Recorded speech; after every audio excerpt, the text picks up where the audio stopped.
आज देखते हैं हरीश बच्चन जो जाने माने कवि हैं, उनका परिचय। साहित्य के महाकवि डॉक्टर हरीश बच्चन का जन्म 27 नवंबर 1907 को इलाहाबाद के पास प्रतापगढ़ जिले के एक छोटे से गांव में हुआ था। वे उत्तर प्रदेश के रहने वाले थे।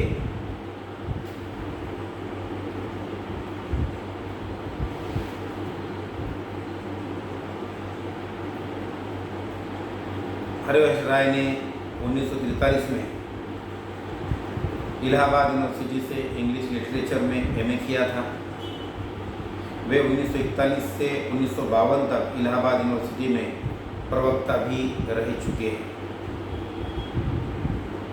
हरीश बच्चन की जो प्रमुख कृतियाँ हैं, जो प्रमुख लिखान है, वो इस प्रकार माना जाता है। 13 हार जो 1929 में उन्होंने लिखा, मधुशाला जो उनकी सबसे बड़ी और सबसे प्रसिद्ध और नामचीन कविता है, जो उन्होंने 1935 में लिखी। मधुबाला 1937 में लिखी। मधुकलश जो 1931 में आई। आत्मपरिचय 1943 में आया। निशा निमंत्रण 1938। एकांत संगीत जो 1939 में लिखा। आकुल अंतर जो 1943 में लिखा।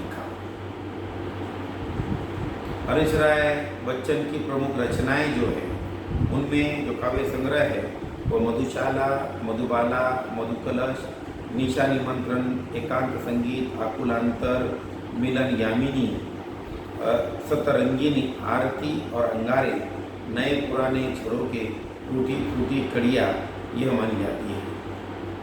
हरीश राय बच्चन के 10 प्रसिद्ध और सर्वश्रेष्ठ जो गीत हैं, वह जो बीत गई, यह हरीश राय बच्चन की अग्निपथ, मुझे पुकार लो, आज मुझसे दूर दुनिया, न तुम सो रही हो न मैं सो रहा हूँ,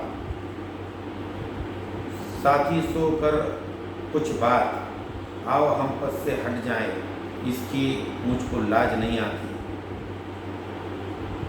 यह कही जाती है। उनके जीवन परिचय को लेकर जो कहा जाता है कि हरीश राय बच्चन की शादियाँ कितनी हुई, तो बता दें कि हरीश राय की शादी श्यामा से 1926 में हुई। टीबी की लंबी बीमारी के बाद 1931 में उनका निधन हो गया था।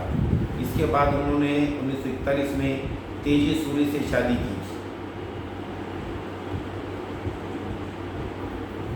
2 चट्टानें हिंदी के विख्यात साहित्यकार हरीश राय बच्चन द्वारा रचित एक कविता संग्रह है, जिसके लिए उन्होंने सन 1968 में साहित्य अकादमी पुरस्कार से सम्मानित किया गया।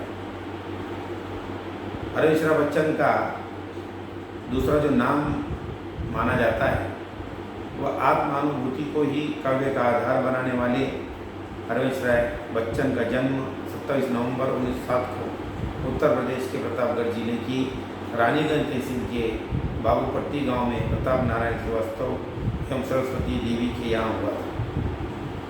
हरिवंश राय श्रीवास्तव को बचपन में उनके घरवाले बच्चन उपनाम से बुलाते थे, इसलिए उनका नाम हरीश राय बच्चन ऐसे पड़ा। हरीश राय बच्चन की जो पहली कृति मानी जाती है, वह है 13 हार। उनका पहला काव्य संग्रह जो प्रकाशित हुआ, जो लोगों को पता चला, जो लोगों के सामने आया, वह माना जाता है 13 हार, जो 1932 में प्रकाशित हुआ है। 1935 में प्रकाशित उनका दूसरा संग्रह जो बहुत प्रसिद्ध हुआ, वह मधुशाला उनकी स्थायी लोकप्रियता और प्रसिद्धि का कारण बना। बच्चन मधुशाला का पर्याय ही बन गए।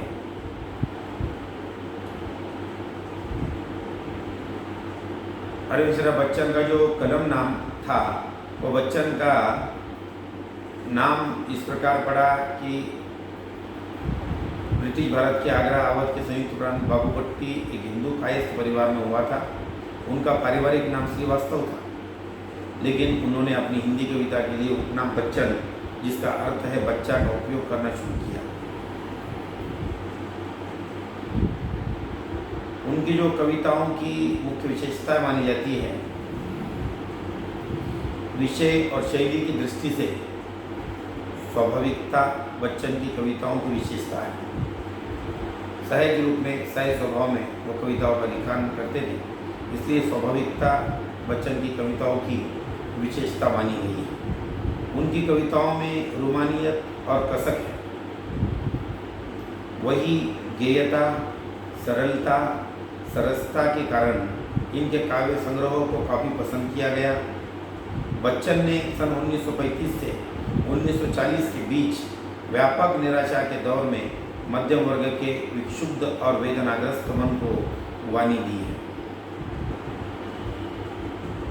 हरमिश्रा बच्चन की आत्मकथाएं जो मानी जाती है वो 4 मानी जाती है, जिनमें मतलब एक की जो आत्मकथा है वो 4 भागों में जो उनकी विभाजित की गई, जिनको 4 आत्मकथा के नाम से जाना जाता है, वह है क्या भूलूं क्या याद करूं।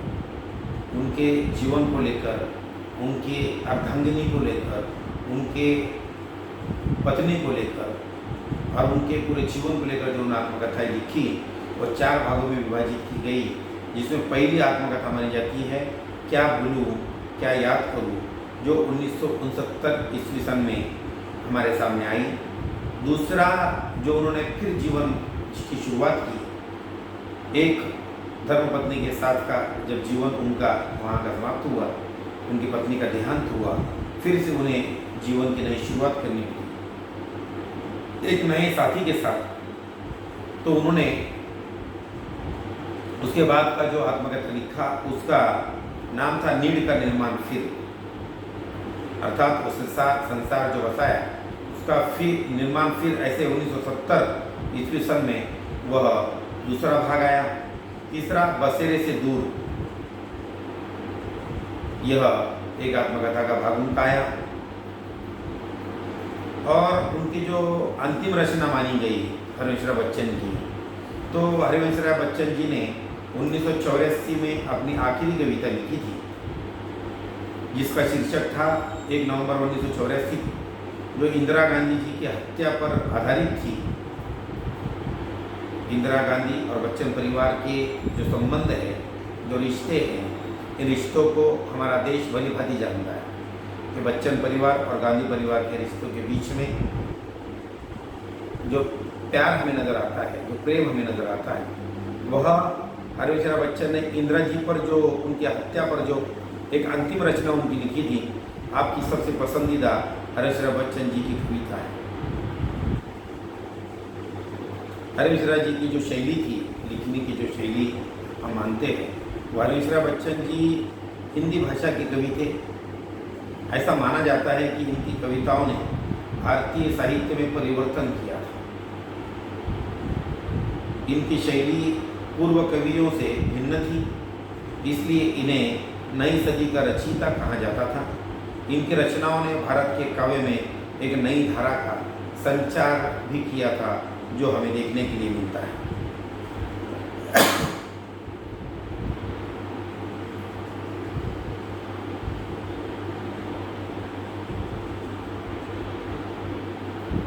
यह एक कविता हरि बच्चन की जो प्रमुख रचना है मधुशाला, यह एक कविता है जो हमेशा उनकी प्रसिद्धि और उत्तम पुस्तकों में से एक मानी जाती है। हरिवंशराय बच्चन की कई प्रसिद्ध रचनाएं हैं, लेकिन उनकी प्रमुख रचना मधुशाला है। मधुशाला एक मशहूर कविता है जो उनके सबसे लोकप्रिय और प्रसिद्ध काव्य संग्रहों में से एक मानी जाती है, जिसे वह मधुशाला कहते हैं।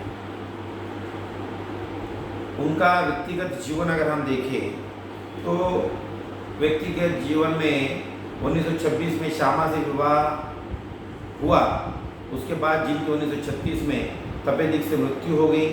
1941 में उन्होंने तेजी सूरी से विवाह किया।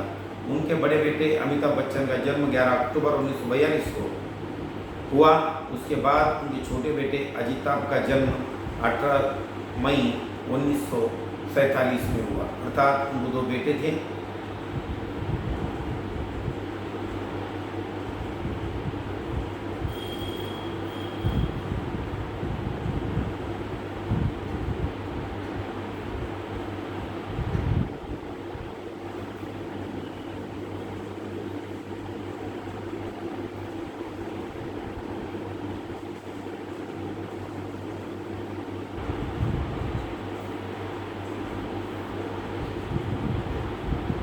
अमिताभ बच्चन का जन्म जो हमने देखा, बच्चन को लेकर जो कहा जाता है, तो ये बच्चन उनके पिता का नाम हरिवंश राय बच्चन और माता का नाम तेजी बच्चन था। बाद में उनका नाम बदलकर अमिताभ कर दिया गया और उन्होंने अपने पिता के उपनाम बच्चन को अपना उपनाम बना लिया।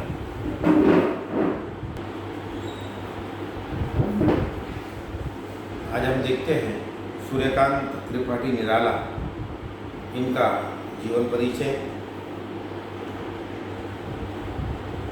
सूर्यकांत त्रिपाठी निराला 21 फरवरी 1899 से लेकर अक्टूबर 1961 में हिंदी कविता के छायावादी युग के 4 प्रमुख स्तंभों में से एक माने जाते हैं। वे जयशंकर प्रसाद, सुमित्रानंदन पंत और महादेव वर्मा के साथ हिंदी साहित्य में छायावाद के प्रमुख स्तंभ माने जाते हैं। उन्होंने कई कहानियाँ